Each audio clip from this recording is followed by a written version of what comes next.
de façon tout à fait factice ou fausse, que l'allusion ne soit pas entièrement active au sein de la mémoire, de notre réflexion, et toute la problématique que pose la mémoire par rapport à des événements traumatiques. Sinon, nous serions dans le faux, non seulement dans le faux par rapport au processus de mémoire, mais pour parler du travail de Chantal Akerman lors de son intervention à propos de Proust, dans le séminaire invité par Antoine Compagnon, effectivement l'allusion et aussi la transposition des textes significatifs dans le texte hébraïque, c'est-à-dire le commentaire lui-même ou le texte lui-même, n'est pas seulement un artifice, disons, religieux ou éventuellement culturel, mais fait partie même du problème de la mémorisation lui-même. Donc il y a une chose, je ne sais pas si pour vous, il y a un rapport immédiat mais choquant entre rue Vauquelin et Metz. Pour rendre des choses un peu voilà, c'est immédiat pour moi. Alors est-ce que ça signifie quelque chose pour vous? La culture, on va essayer de voir si vous avez droit à un point. Parce qu'il n'y aura pas d'interrogation écrite et ce n'est pas un cours. Mais effectivement, il y a relation immédiate parce que le séminaire israélite, c'est-à-dire ce qui correspond au processus d'assimilation des Juifs à un moment donné, de cette possibilité-là offerte par l'État français ou le Royaume en son temps, assez tardivement, le séminaire était à Metz. Et ensuite, il était rue Vauquelin. Donc, si vous dites qu'un habitant de Metz, tel que Schwarzbart, habite rue Vauquelin, on fait quoi que ce soit à rue Vauquelin, même s'il n'était pas au séminaire rabbinique, cela vous rappelle immédiatement quelque chose de très prenant, à moins de ne pas connaître le sujet. Donc, alors ensuite, effectivement, vous dites séminaire rabbinique, c'est trop drôle, puisque quel était le métier du papa de André Schwarzbart? Ça, vous l'avez quand même noté. Si jamais vous êtes ingénieur à Téhéran, vous êtes chauffeur de taxi. N'est-ce pas? Donc, le père de Schwarzbart, si j'ai bien compris, a suivi une indication relativement particulière de son temps, il ne faut pas se confondre, en Pologne.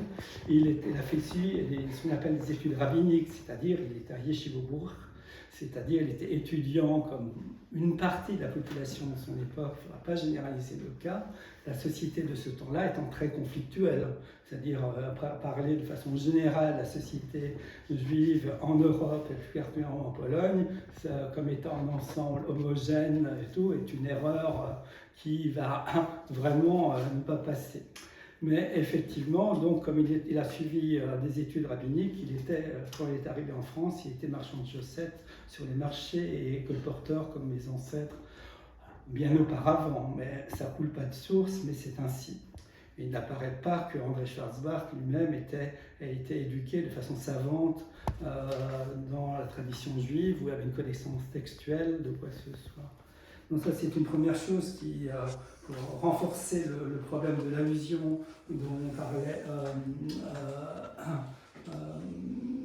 Jacqueline, Francine Kaufmann, effectivement, dire qu'elle voyait plein d'allusions dans les brouillons de André Schwarzbart. C'est de bien entendu, quand je vous parle, il y a beaucoup de références et beaucoup d'allusions, mais il ne faudra pas trop s'assommer pour la chose.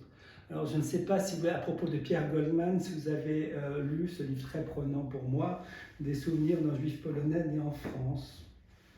Et à un moment donné, il parle de sa mère, et peut-être de façon très choquante pour un univers égalitaire où tout le monde se veut et on ne peut pas parler de juifs en tant que peuple ou d'apparence différente, mais il reconnaît sa mère dans la foule polonaise parce qu'elle est brune.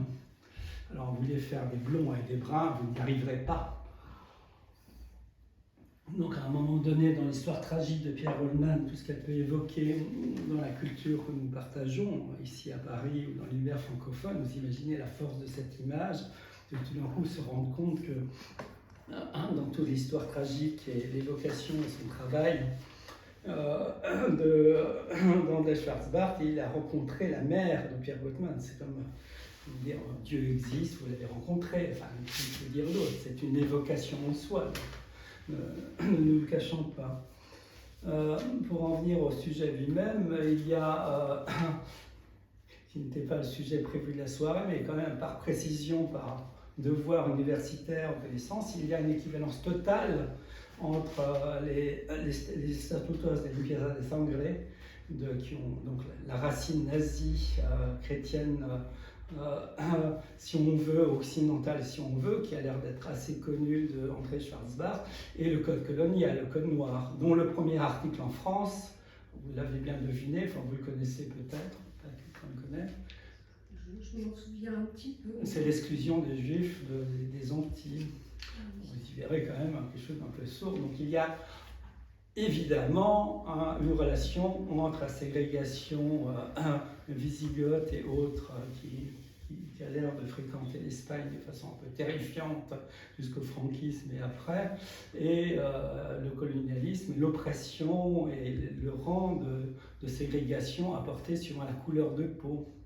Autre chose, il y a si jamais on peut se dire juif, ce qui est quand même beaucoup de choses, comme il fait partie de beaucoup de blagues, dont on pourra en faire jusqu'à la fin de la soirée, mais tels n'est pas les propos, il faut dire que ça veut dire qu'on est sorti d'esclavage.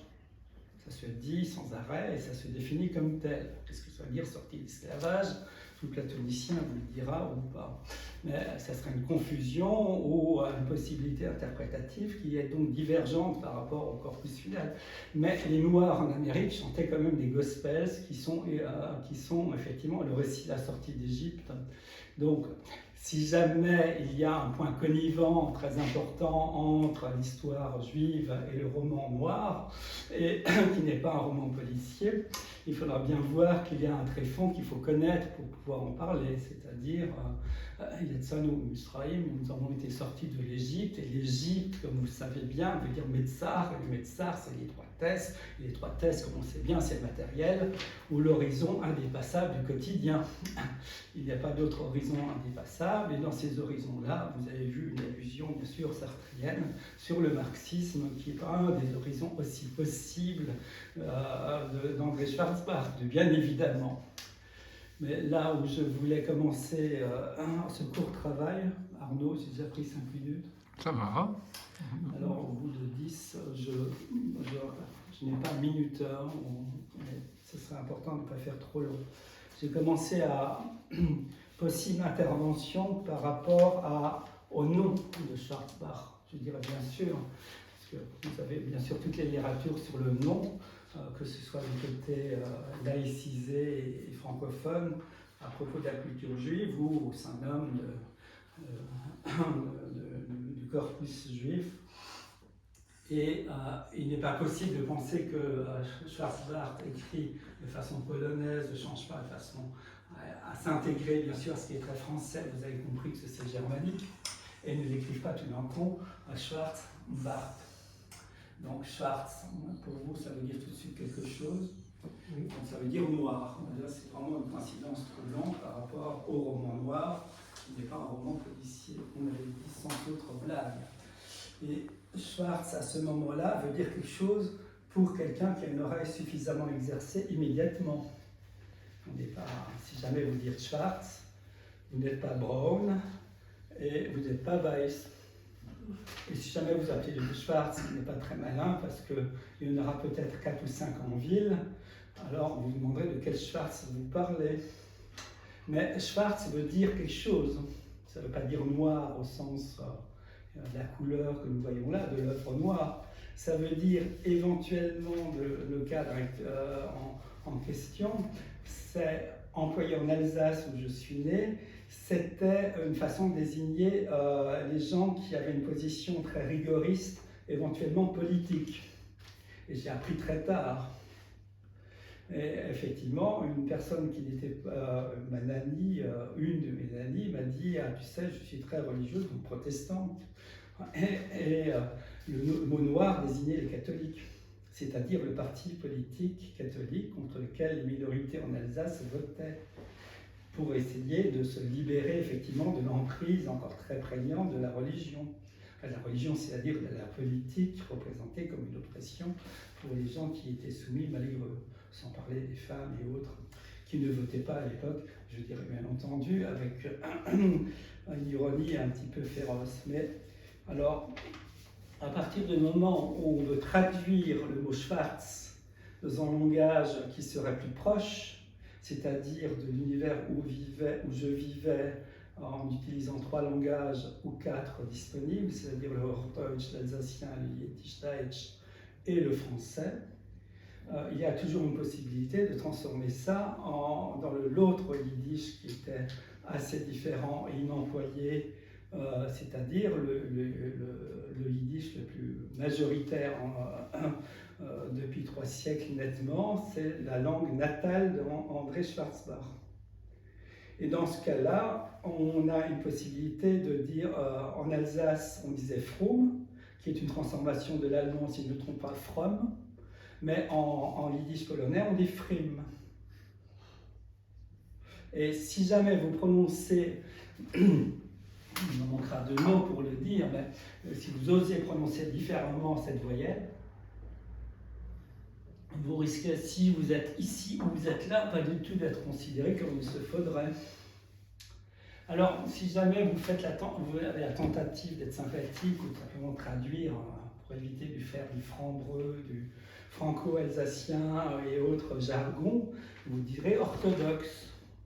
Et si jamais ça vient à casser les pieds à quelqu'un qui n'aime pas tellement cet horizon-là, il dit genre tu es russe, ou de quoi parles-tu? Tu parles donc de ces horizons plus ou moins terrifiants à l'heure actuelle, mais avec plus ou moins d'ironie.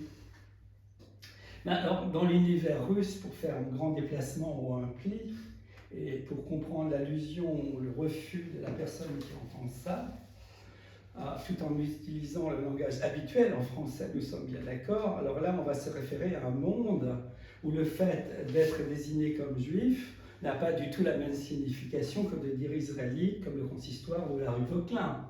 On est dans un univers où le fait d'être brun en Pologne, ça ne va pas vous mettre nécessairement dans le mainstream. Les dernières expulsions de Pologne, faut-il le dire, à propos de la mère de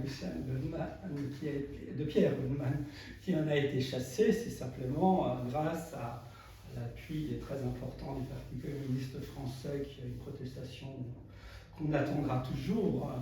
Les Juifs ont été expulsés parce que ce sont des cosmopolites et autre chose, à la gare. Bon, il y a un début de travail là-dessus qui est une récupération politique, comme toute chose en politique. Mais effectivement, à partir de ce moment-là, vous avez une position de savoir ce que voulait dire cette chose-là dans l'univers de référence du communisme, c'est-à-dire qu'il vaut mieux connaître ce que c'est le point 5. Le point 5, c'est donc la nationalité dans ce passeport soviétique. Et si vous exercez ce point 5 en tant que droit de nationalité, vous étiez donc un cosmopolite. Ce qui est à l'origine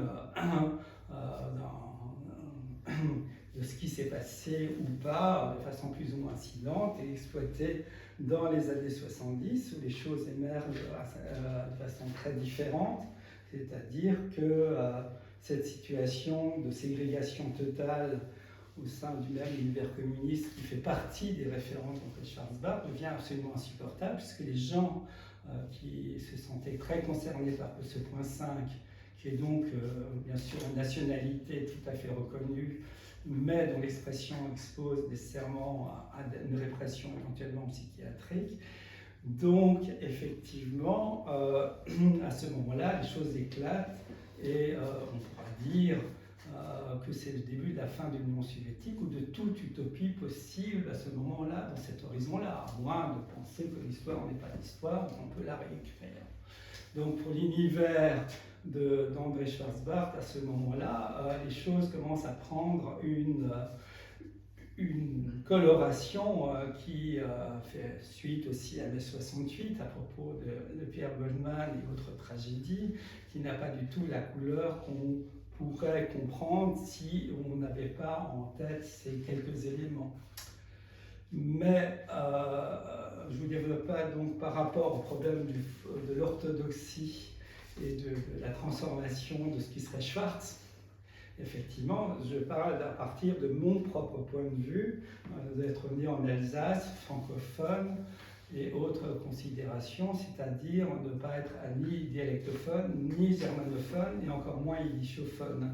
À chaque fois, il y a des frontières intérieures qui se posent, ou des interdits plus ou moins explicites, exercés ou pas, ou certainement des conflits à l'intérieur même des sociétés en présence, que ce soit la lutte des classes, ou des dialectophones, des francophones, ou telle autre appartenance communautaire très prégnante en Alsace.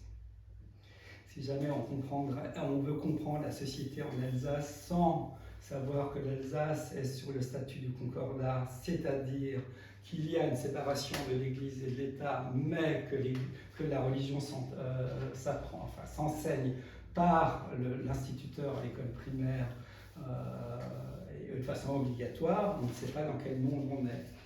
Et dans l'Alsace en question, il y a un rattachement pas du tout évident de la Moselle, qu'on appelle en allemand en son temps, si ce n'est toujours, Elsass-Lothringen. Mais la Lorraine, comme vous savez, pour compliquer encore les choses, mais c'est de façon évidente dans le discours serait être né à Metz, et bien la Lorraine, elle comprend bien d'autres parties que la Moselle. Et la Moselle, donc, n'est de loin pas toute germanophone, d'où l'oppression terrible exercée par l'administration allemande sur la partie francophone de la Moselle, dont Metz. On se rassurera tout de suite, Metz ne fait pas partie historiquement depuis longtemps de la Lorraine, elle fait partie du Royaume de France avec Verdun et Toul, si je me trompe. Et effectivement, ensuite, pour rapporter ce que voudrait dire Metz dans un cadre judéo-alsacien, ou en tout cas ashkénaze rhénan, apparaît dans le rituel un point qui fait que si les habitants de Metz disent cette bénédiction le matin, et apparaît tout d'un coup en français, en tout cas dans le rituel utilisé en Alsace et dans la communauté au suivi, les gens qui habitent Metz en français disent cela. On peut largement élargir le débat, mais enfin, en tout cas, tout le statut de gens très libres, des gens grâce aux privilèges accordés par les rois de France en Lorraine, qui n'étaient pas sous domination française, là ou pas clairement, et donc ça paraissait effectivement de façon exceptionnelle, et c'est comme ça que le mot de Metz résonne pour quelqu'un comme moi qui est là à ce moment-là. Ce qui n'est pas du tout. Alors, il y a une autre résonance pour Metz, c'est effectivement, comme tout bon petit français, aller à l'école, j'ai appris tous les noms des départements et toutes les préfectures, donc il y avait problème de ne pas confondre le 54 et le 57, et bien sûr de ne pas confondre Nancy et Metz, et voilà pour l'ensemble ou une partie des résonances, allusions et autres plis et replis de la mémoire de ce que pourrait dire chacun des termes ou certains des termes employés ou rencontrés dans ces lectures de Simone et André Schwarzbach. Et le plus impressionnant ou le plus important était effectivement dans cette rencontre suscitée par la convocation d'Arnaud, c'est de se rendre compte à quel point le processus de mémoire qui est si problématique alors que les survivants de la destruction des Juifs d'Europe voulue par les nazis, des Juifs d'Europe ou des Juifs tout court du monde voulus par les nazis, effectivement, à ce moment-là se pose, avec la disparition de beaucoup ces 2 dernières années, effectivement le problème de savoir comment on se rappelle. Donc il y a bien un problème du fonctionnement de la mémoire, de l'absence d'illusion de ce que sera dans quelques années, et du fait que ça participe effectivement de cette assimilation des données ou de la possibilité de véritablement connecter les choses comme dans les travaux de mémoire antiques ou simplement descriptifs du fonctionnement de la mémoire, qui sont des associations plus ou moins libres et qui portent leur sens au moment où on les explicite.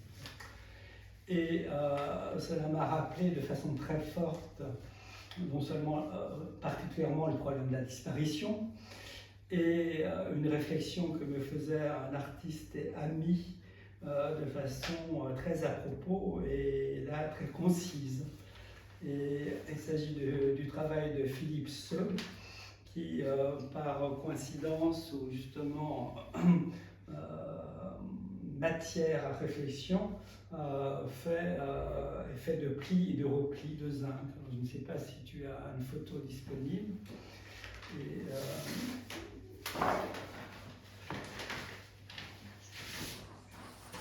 je vais essayer de le montrer. Merci beaucoup.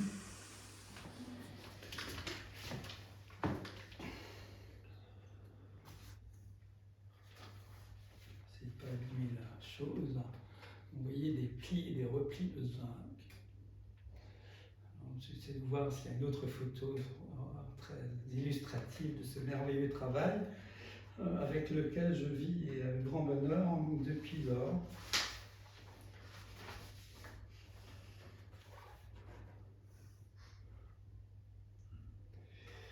Et quand j'ai visité l'atelier de Philippe la première fois, j'avais tendance, comme tout autre, à faire une projection qui faisait m'approcher de l'œuvre, rentrer dans l'œuvre.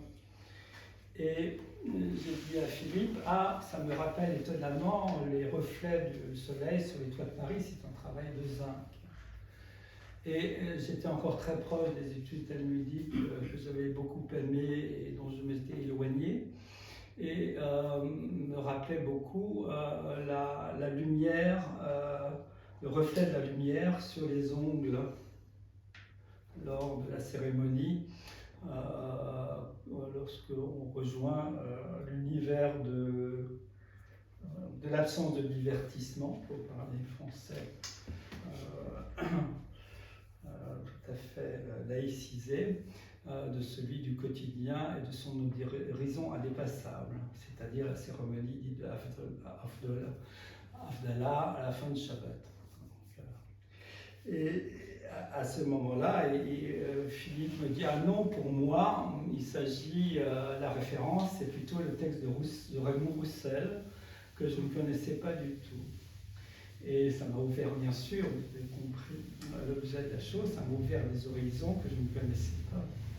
D'où l'idée du bon, du rebond, auquel j'essayais de vous faire participer.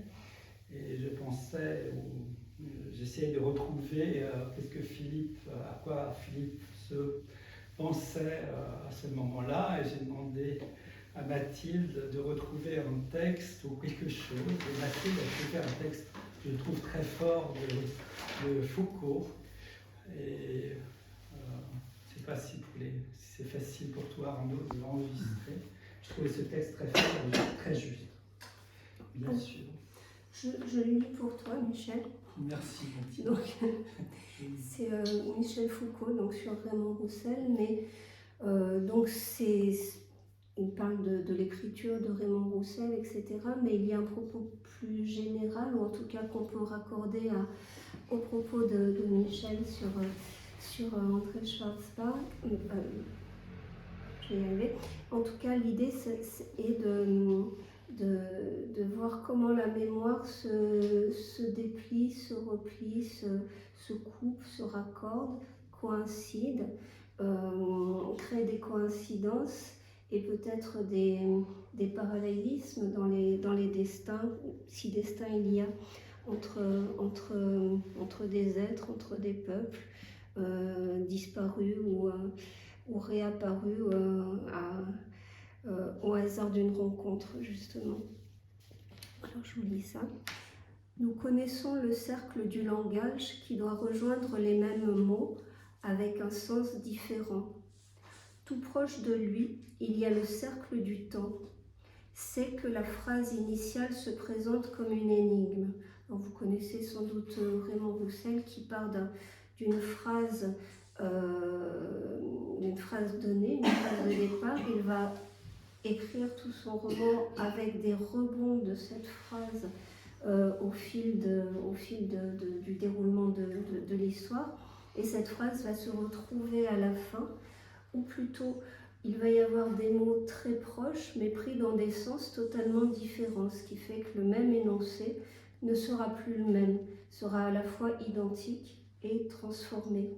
Et alors on peut trouver une métaphore dans cette idée d'identité et de transformation, de passage à travers justement quelque chose qui reste, et le fait que le passer au travers de ce cycle du temps, de ce cercle du temps, nous ramène nous-mêmes tout en étant autres que nous-mêmes. Alors, donc voilà, c'est un peu l'idée. Alors, pour ceux qui connaissent Roussel, ça vous parle. Pour les autres, ça va vous sembler un peu bizarre. Donc c'est que la phrase initiale se présente comme une énigme. Les lettres du blanc sur les bandes du vieux billard formaient un incompréhensible assemblage. Ça, c'est la phrase de départ. Au moment où se déclenche le langage, le temps se bloque. Statufié, le spectacle est offert, non comme un effet, mais comme un signe. Arrêt scénique où on ne sait pas ce qui s'arrête, ni sur quelle scène. Si bien que cet instant de repos dresse, au seuil du langage, une figure énigmatique, un gros plan sans mouvement qui se referme sur son sens. D'entrée de jeu, le langage fonctionne comme une signification refusée. Et la plage où il se déploie est masquée en son début par ces armes insolites encore silencieuses. Citation de Roussel, « Les anneaux du gros serpent à sonnette se resserraient convulsivement sur la victime au moment où je levai les yeux. » Autre citation, « Les coups de la paume sur le jet de trayons blancs se révélaient habiles et réguliers. » Citation suivante, « La peau de la raie sur la pointe du rayon vert miroitait en plein mois d'août. » Donc, ce sont des phrases très surréalistes. À partir de cette scène énigme, rupture du temps, ouverture d'un espace, irruption des choses devant un regard sans horizon, désarroi dans l'absence de repères et de proportions, le langage commence à tisser ses fils selon un double mouvement de retour et de recul. C'est la rapide dérive vers le passé, la courbe de la mémoire qui plonge aussi loin qu'il faut pour revenir à un présent entièrement clair. Alors on est ramené au point de départ, qui est maintenant point d'arrivée. La phrase éponyme n'a plus qu'à se répéter. Donc voilà, je pourrais continuer, mais peut-être que ça suffit. Hein. Enfin, si ça peut vous donner l'envie de lire surtout Foucault, parce que vraiment Roussel c'est plus difficile à lire, mais ce que dit Foucault là-dessus est vraiment très... Et bon, l'œuvre de Philippe, c'est vraiment aussi des plis, des retours, des replis, une façon de tisser ensemble des choses qui à la fois se répètent à l'identique et se transforment. Et du coup, c'est vrai que ça peut faire métaphore sur la mémoire, le côté cyclique de la mémoire, et sur aussi ces choses qui s'emboîtent, qui coïncident, ou qui se recouvrent sans se recouvrir exactement, peut-être en métaphore de cette histoire des Antilles et du destin malheureux des Juifs. Le destin malheureux appelle effectivement de façon commune, mais très précisément le problème de la disparition. Et toute personne qui verrait dans cette continuation sur le travail de Philippe Seux comme étant une publicité, il verrait bien sûr une espèce de vide plus ou moins freudien. On a le droit de faire de la pub quand il y a un spectacle, non ? Voilà. Merci beaucoup, Michel. C'est moi qui vous remercie. Je remercie particulièrement Mathilde, Arnaud. Encore on va finir avec